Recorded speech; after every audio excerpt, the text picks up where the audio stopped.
আমরা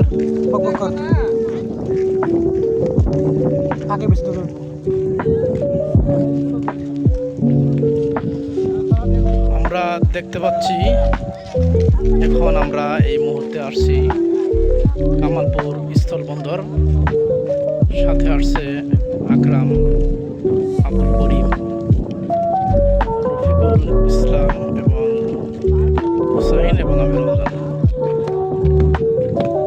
আমরা কিছুক্ষণ আগেই খুবই সীমান্তের কাছাকাছি কাঁটাতারা বেড়ায় ঘুরে আসলাম। এখন আমরা আবার ব্যাগ দিচ্ছি। এখন আমরা গন্তব্যস্থলের দিকে চলে যাব। দুই পাশে ভুট্টা ক্ষেত, একদমই ইন্ডিয়া ঘেঁষে যে কামালপুর স্থলবন্দর। আমরা বাইক থেকে আসছিলাম, দুই পাশেই ভুট্টা ক্ষেত। যদিও রৌদ্রোজ্জ্বল পরিবেশ, তারপরে খুব ভালো লাগছে। কড়া রোদে আমরা সুন্দরভাবেই সব কিছু অবলোকন করছি। এখানে যে